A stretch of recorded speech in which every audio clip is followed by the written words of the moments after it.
Bem-vindos ao canal Sejam Santos, onde vamos explorar a vida e as obras dos santos mais inspiradores da história da Igreja Católica. Nós vamos compartilhar suas histórias, seus ensinamentos e seus exemplos de virtudes, esperando que possam nos inspirar a viver de acordo com os ensinamentos de Cristo.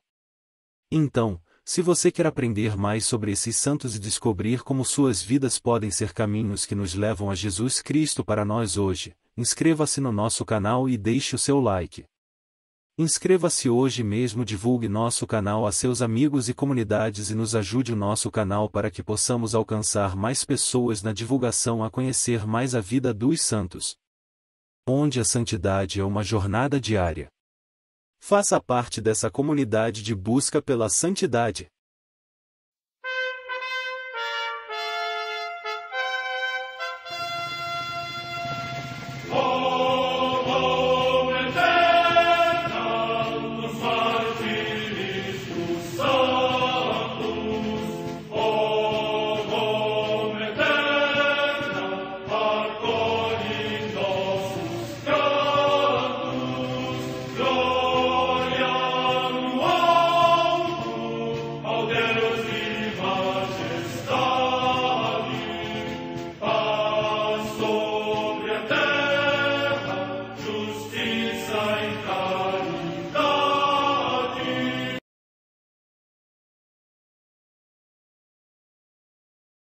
Ler a vida dos santos desperta em nós o desejo de seguir a Cristo. Através de suas vidas podemos aprender as virtudes, a sabedoria e o amor de Deus. Cada santo nos oferece um modelo de vida a ser imitado, como diz São Paulo na carta aos Hebreus, capítulo 12, versículo 1. Estamos rodeados por uma nuvem de testemunhas. A Igreja foi fundada por nosso Senhor Jesus Cristo não apenas como uma instituição, mas uma autêntica família. Os santos mártires, confessores, doutores, as virgens, os santos pastores e todos os demais santos são realmente nossos irmãos que nos precederam no caminho da fé e já estão no céu, para onde também iremos nós, pela graça de Deus. Portanto, sede santos, assim como o vosso Pai Celeste é santo. Mateus capítulo 5, versículo 48. Hoje, dia 4 de agosto, celebra a Igreja a vida desse grande santo, São João Maria Vianney, o cura de Ars. A Santa Madre Igreja celebra também nesse dia os santos. Comemoração de Santo Aristarco de Tessalônica, que foi discípulo do apóstolo São Paulo, fiel companheiro nas suas viagens e também seu companheiro de prisão em Roma. Em Roma, junto à Via Tiburtina, os santos Justino e Crescenciano, mártires. Morte no ano 258. Em Tárcia, na Betínia, atualmente na Turquia, Santo Eleutério, mártir. Morte no século IV. Na antiga Pérsia, Santa Ia, mártir no tempo do rei Sapor II. Morte no ano 362. Em Tours, na Neustria, na odierna França, a comemoração de Santo Eufrônio, bispo, que tomou parte em vários concílios, reconstruiu muitas igrejas na cidade, fundou paróquias em todo o território e promoveu diligentemente a veneração à Santa Cruz. Morte no ano 573. Na floresta de Panaia, perto de Catanzaro, na Calábria, região da Itália, Santo Onofre, eremita, insigne pela sua vida de jejuns e austeridade. Morte no ano 995. Em Split, na Dalmácia, na atual Croácia, São Rainério, bispo e mártir, que, depois de ter sido monge, por defender os direitos da Igreja suportou numerosos tormentos na sede de Cagli e depois morreu apedrejado em Split. Morte no ano 1180. Em Bolonha, na Emília-Romanha, região da Itália, a beata Cecília, virgem, que recebeu o hábito monacal das mãos de São Domingos, de cuja vida e espiritualidade foi fidelíssima testemunha. Morte no ano 1290. Em Londres, na Inglaterra, o beato Guilherme Orne, mártir, monge na cartucha desta cidade, sempre fiel à observância da regra, que suportou um longo cativeiro no reinado de Henrique VIII e, submetido finalmente ao suplício no patíbulo de Tibur, partiu desta vida e tomou lugar à direita de Cristo. Morte no ano 1540. Em Montreal, no Quebec, província do Canadá, o beato Frederico Jansone, presbítero da Ordem dos Frades Menores, que difundiu muito as peregrinações à Terra Santa para progredir na fé. Morte no ano 1916. Em Madrid, na Espanha, o beato Gonçalo Gonçalo, religioso da Ordem de São João de Deus e mártir, que, durante a perseguição contra a religião, confirmou com o seu sangue a sua fé em Cristo. Morte no ano 1936. Em Barcelona, também na Espanha, os beatos mártires José Batalla Parramon, presbítero, José Rabasa Bentanage e Gil Rodício, religiosos da Sociedade Salesiana, que na mesma perseguição, vencendo o bom combate da fé, alcançaram a vida eterna. Morte no ano 1936. No campo de concentração de Dachau, perto de Munique, cidade da Baviera, na Alemanha, o beato Henrique Christophic, presbítero e mártir, que, durante a guerra, deportado da Polônia para um cárcere estrangeiro por causa da sua fé cristã, com numerosos suplícios consumou o seu martírio. Morte no ano 1942. Vida de história de São João Maria Vianney. João Maria Batista Vianney nasceu no dia 8 de maio de 1786, no vilarejo de Dardilly, ao norte da cidade de Lyon, na França. Filho de Mateus e Maria, foi o quarto de 7 irmãos. Desde a infância manifestou seu espírito de piedade. Gostava da oração e de ir à igreja. Vivia dizendo que queria ser padre. Teve que trabalhar duro no campo até a juventude, para ajudar a sustentar a família. Somente quando ele estava na adolescência é que foi aberta uma escola em sua aldeia e ele pôde, então, ser alfabetizado e aprender a língua francesa, pois falava apenas o dialeto local. Mesmo assim, estudou apenas 2 anos. Dificuldades. Quando o jovem João Maria Vianney manifestou seu desejo de se tornar padre, encontrou grande oposição por parte de seu pai. Somente com a ajuda do pároco que atendia sua aldeia é que ele conseguiu. Já tinha 20 anos quando ingressou no seminário de École. No seminário, o jovem João Maria Vianney encontrou mais dificuldades ainda por causa de sua pouquíssima instrução. Os superiores e professores do seminário o consideravam-no um camponês chucro e sem inteligência suficiente para conseguir completar os estudos. Por outro lado, Vianney era um belo exemplo de caridade, obediência, vida de oração e fé. Ordenação. João Maria Vianney só chegou até o fim de seus estudos por causa de seu exemplo de caridade e santidade dentro do seminário, pois, faltava-lhe os dotes da inteligência e do raciocínio lógico para a filosofia e teologia. Não lhe faltava, porém, a sabedoria que vem do céu. Por isso, a despeito de sua deficiência, ele foi ordenado padre em 1815. Recebeu, porém, um impedimento grave e não poderia exercer o sacramento da confissão. Seus superiores julgavam que ele não teria a capacidade de orientar e dirigir a vida espiritual dos fiéis. Mal sabiam eles que estavam diante de um dos maiores confessores de toda a história da Igreja. Recolhimento. Padre João Maria Vianney permaneceu ainda 3 anos no seminário de École. Agora, porém, estava sob a direção de um abade chamado Maley. Este percebeu que Padre Vianney era um homem de oração profunda, especial, portador de carismas e de santidade. Por isso, depois de 3 anos convivendo com o abade Maley, este conseguiu a liberação necessária para que Padre João Maria Vianney pudesse exercer seu ministério sacerdotal plenamente, inclusive como confessor. Cura de Ars.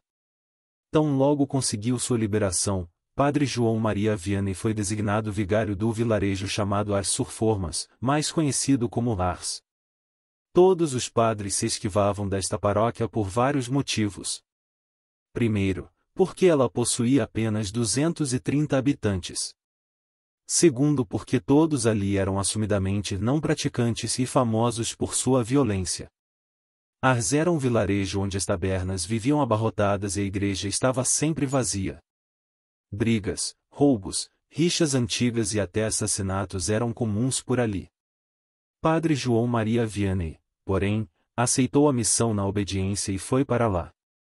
Por isso, passou a ser chamado de o cura de Ars, expressão que significa cura de Ars. A palavra cura, no português arcaico, significa padre ou vigário. Portanto, cura de Ars significa vigário de Ars. Chegada profética. Padre João Maria Vianney chegou em Ars em 1818. Estava só, numa pequena carroça que levava apenas alguns pertences e livros. Sem saber o caminho exato, viu um menino pastor e pediu ajuda. O menino levou-o até a entrada de Ars. Então, Padre João lhe agradeceu dizendo: Tu me mostraste o caminho de Ars, eu te mostrarei o caminho do céu. Hoje, na entrada da cidade, foi construído um monumento que lembra este belo encontro. Situação invertida. 13 anos após a chegada do Padre João Maria Vianney, a situação em Ars era completamente outra. A igreja estava sempre cheia e as tabernas vazias. A violência cessara, as rixas acabaram, a bebedeira e a consequente violência se tornaram coisa do passado. A postura de homem de oração, caridoso, profeta e também severo quando era preciso, transformaram a triste realidade de Ars. O vilarejo, então, começou a ficar famoso por causa do Padre Santo que vivia ali. O maior confessor da história. O povo começou a perceber que confessar-se com o cura de Ars, além do sacramento da confissão que, por si só, é uma graça infinita, era também um momento de discernimento de vida, de orientação, de verdadeira transformação. As orientações dadas pelo Padre João nas confissões eram verdadeiras dádivas vindas do céu para curar os corações feridos, restabelecer a esperança, o amor e a confiança em Deus. Aquele tinha sido impedido de administrar o sacramento da confissão, tornará-se o maior confessor da história. Diariamente, filas enormes se formavam diante do confessionário da igreja e o Padre João passava horas a fio atendendo a todos, muitas vezes, sem comer. Por muitas e muitas vezes, passou dias inteiros sentado no confessionário atendendo os corações aflitos em busca de orientação e libertação. E todos saiam transformados daquele confessionário. A Europa em Ars. A fama dos dons e da santidade do cura de Ars se espalhou pela Europa. Por isso, muitos viajavam de longe para Ars a fim de ver o cura e confessarem-se com ele. Para isso, estavam dispostos a esperar em horas ou dias inteiros. Assim, o pequeno vilarejo de Ars tornou-se um grande centro de peregrinações. Com isso, o vilarejo, que não tinha possibilidades de atender tanta gente, teve que ir se transformando para atender a demanda da nova realidade. Os antigos donos de taberna passaram a ganhar a vida transformando suas tabernas em hospedarias, e depois, em hotéis. E Ars se tornou numa cidade por causa do Padre João Maria Vianney. Exemplo de vida e de doação. Padre João Maria Vianney fazia suas próprias refeições e os serviços domésticos. Vivia em oração. Alimentava-se pouco, dormia apenas 3 horas por dia para dar conta de toda a atividade que tinha como vigário. Dedicava tempo para socorrer os pobres em suas necessidades, fazendo todo o possível por eles. Quando recebeu herança por parte de seu pai, gastou tudo com os pobres. As almas aflitas encontravam em suas orientações o norte, a esperança e o consolo. Deveríamos ficar contentes por ver chegar o domingo, dizia o cura de Ars. Diríamos: hoje vou ocupar-me com o bom Deus. Depois de haver passado toda a semana sem quase pensar em Deus, é muito justo empregar o domingo para rezar a Ele e agradecê-lo. Ele visitava os seus paroquianos e os lembrava: o domingo é o bem do bom Deus. Com que direito vocês tocam no que não lhes pertence? Saibam que o bem que escapa jamais se aproveitará. O dia que vocês tiram do Senhor nunca mais vos trará proveito. As mulheres tinham sempre alguma ocupação em casa. O cura, porém, as advertia: deve-se fazer no sábado tudo o que se poderia fazer no domingo, e o domingo deve ficar livre de tudo o que pode ser feito na segunda-feira. João Batista Maria Vianney nasceu e foi batizado em 8 de maio de 1786. Desde a infância, manifestava uma forte inclinação à oração e um grande amor ao recolhimento. Muitas vezes era encontrado num canto da casa, jardim ou no estábulo, rezando, de joelhos, as orações que lhe tinham ensinado, o Pai Nosso, a Ave Maria, etc. A França achava-se agitadíssima com os horrores da Revolução e como os sacerdotes estivessem exilados ou encarcerados, não foi possível a João Vianney encontrar um mestre, que lhe desse algumas instruções sobre as ciências elementares. Era natural, pois, que passasse a mocidade entregue aos trabalhos do campo. Entretanto João continuava as práticas de piedade com todo fervor e o pecado era para ele coisa conhecida só de nome. Fez a primeira comunhão numa granja, sendo que a perseguição religiosa não permitia o culto público nas igrejas. Amainado temporal da Revolução, Vianney achou um grande amigo e protetor, na pessoa do padre M. Balley, que descobrira na alma de João qualidades superiores, que deviam ser aproveitadas e cultivadas, para a maior glória de Deus. Se era grande o fervor, admirável a virtude do jovem Vianney, se melhor mestre não podia haver do que o padre Balley, tudo parecia desfazer-se diante de uma barreira, que se levantava insuportável na falta de inteligência do estudante. Não fora a persistência imperturbável do santo sacerdote, Vianney teria desanimado, diante das dificuldades, que se lhe afiguravam invencíveis. Com as orações e a caridade redobrada que dispensava aos pobres, Vianney alcançou a graça de poder continuar os estudos com algum proveito. Quando estava prestes a ser recebido no seminário, veio-lhe ordem de apresentar-se à autoridade militar de Bayonne. Foram baldados os esforços do padre Balley para obter isenção do serviço militar, para o protegido e pareciam aniquiladas de vez todas as esperanças. Vianney caiu doente e passou 14 meses nos hospitais de Lyon e de Roanne. Passado esse tempo, ninguém mais se lembrou dele para o serviço militar e só assim pode matricular-se no pequeno seminário de Verrières e mais tarde no grande seminário de Santo Irineu. Mestres e alunos eram unânimes em conceder a Vianney a palma quanto à virtude e santidade entre os condiscípulos. O preparo intelectual do jovem, porém, era tão deficiente, que os mestres não se viram com coragem de apresentá-lo para a ordenação. O vigário-geral do cardeal Fesch, Monsenhor Courbon, que em última instância devia decidir a questão, deu consentimento para que Vianney fosse admitido ao sacerdócio e o jovem teólogo recebeu as santas ordens a 9 de agosto de 1815. Vianney contava já 29 anos. Os primeiros 3 anos do sacerdócio passou-os na companhia e sob a direção do primeiro mestre e amigo, padre Balley. Este faleceu e a cura episcopal nomeou Vianney cura de Ars. O novo campo de ação era o mais ingrato possível. Ars era um lugar sem religião. A igreja deserta, os sacramentos não eram frequentados, o trabalho no domingo, a frequência de bailes e cabarés estavam na ordem do dia. A chegada a Ars é marcada pelo encontro com um jovem a quem disse. Vianney, vendo o estado das coisas, teve ímpetos de abandonar tudo. "Que vou fazer aqui?" exclamou. "Neste meio nada farei e tenho medo até de perder-me." Mas logo o seu zelo se lhe reanimou. Fixou residência na matriz e sua primeira ocupação era rezar pela conversão dos paroquianos. Desde a manhã à noite, com pequenas interrupções, ficava de joelhos diante do altar do Santíssimo Sacramento. Depois começou a procurar as famílias.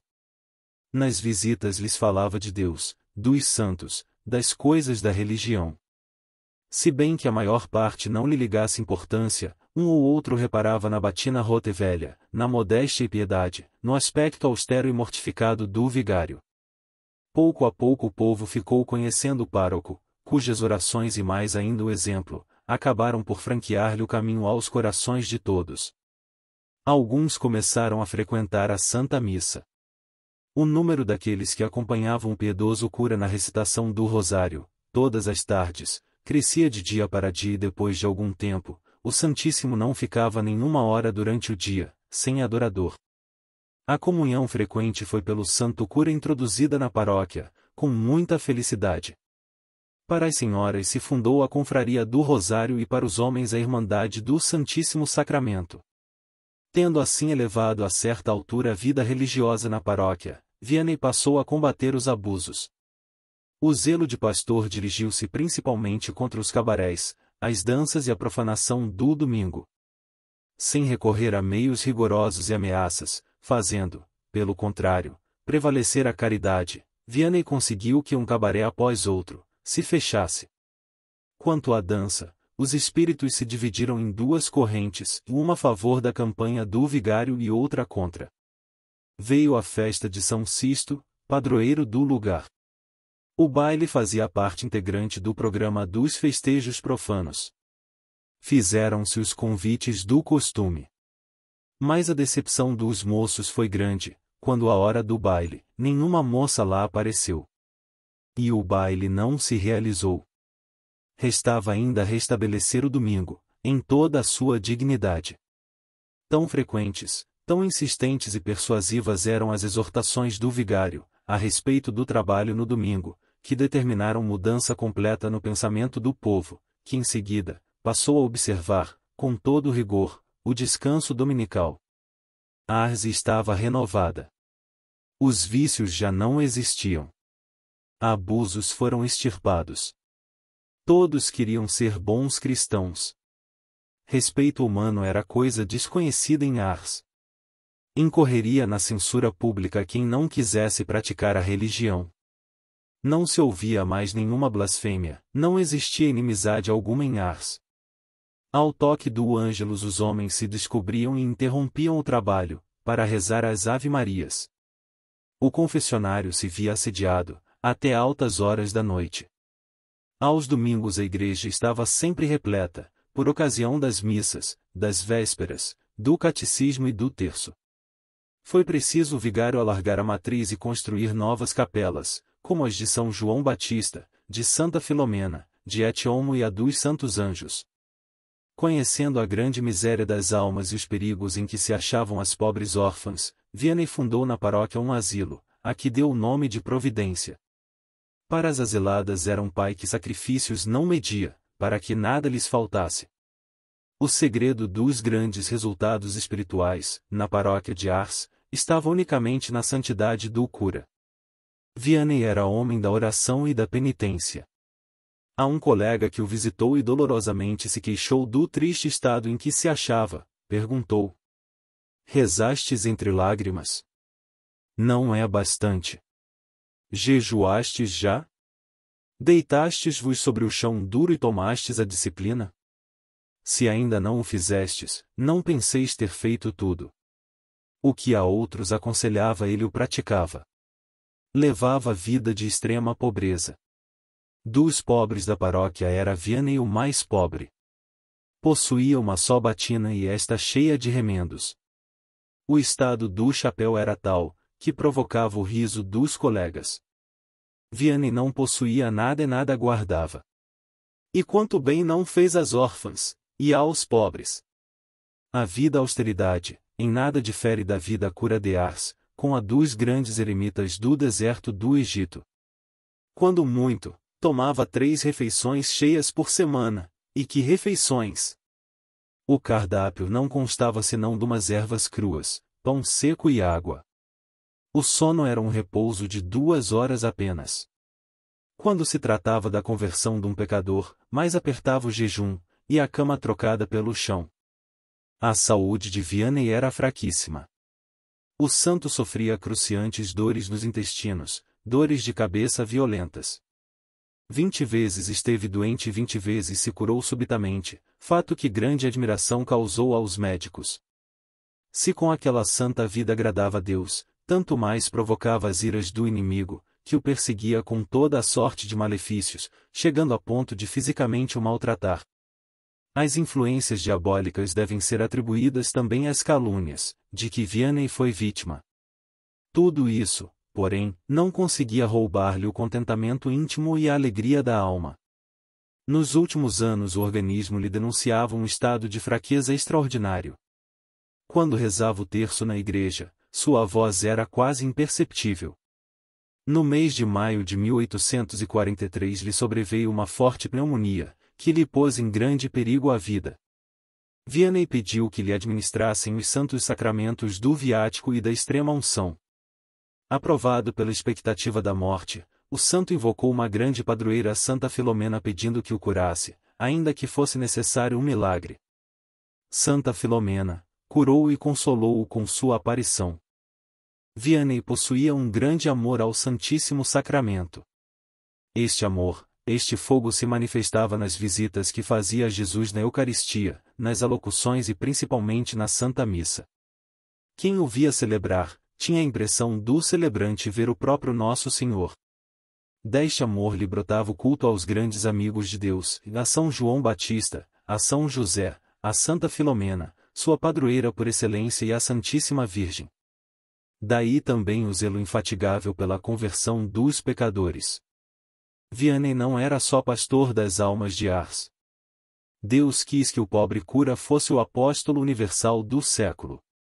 A santidade do pobre Vianney atraía as almas, que nas suas necessidades o procuravam, para ele se confessar e dele receber conselhos e conforto. Esta afluência durou 30 anos e só por uma intervenção sobrenatural pode ser explicada. As peregrinações a Ars começaram em 1826. De 1835 em diante, o número anual de peregrinos que procuravam o cura de Ars excedia 80.000. Eram leigos e sacerdotes, bispos e cardeais, sábios e ignorantes, que vinham ajoelhar-se-lhes aos pés. Em 1843 recebeu um coadjutor e os missionários diocesanos vinham de vez em quando lhe prestar serviços também. Inúmeros eram os milagres que se operaram na humilde casa do cura de Ars. Tão numerosas eram as curas, devidas à intervenção de Vianney, que alguém um dia lhe disse: "E senhor cura, basta que digais apenas, quero que estejas curado e a cura está feita." Vianney ouvia os doentes em confissão e dirigia-os à capela de Santa Filomena. Era lá que os milagres se efetuavam. Só Deus sabe quantas conversões se realizaram em Ars, quantas almas lá encontraram a paz desejada. Morte, a corpo incorrupto. Sem descansar um dia sequer, Santo Cura de Ars faleceu serenamente, consumido pelo cansaço. Era o dia 4 de agosto de 1859 e ele tinha 73 anos. Mesmo em vida, era tido como santo por todos. Após sua morte, passou a ser venerado por todos e seu túmulo virou centro de peregrinação. Por causa dos trâmites relativos à sua beatificação, seu corpo teve que ser exumado. Para a surpresa geral, foi encontrado incorrupto e hoje pode ser visto na igreja de Ars, que hoje é um famoso centro de peregrinação na Europa. São João Maria Vianney foi canonizado pelo Papa Pio XI, no ano 1925. Foi proclamado padroeiro dos sacerdotes e no dia de sua festa passou a ser celebrado o Dia do Padre. Oração a São João Maria Vianney. Ó São João Maria Vianney, que confiança tinham as multidões em vossas orações! Vós não podíeis sair de vossa casa paroquial ou de vossa pobre igreja sem estar cercado de almas suplicantes que se dirigiam a vós, do mesmo modo como se dirigiriam ao próprio Jesus em sua vida mortal.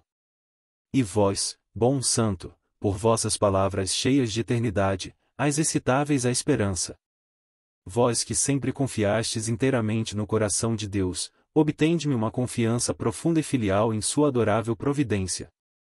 Que a esperança nos bens celestes encha meu coração de coragem e me ajude a praticar sempre os divinos mandamentos. São João Maria Vianney, rogai por nós.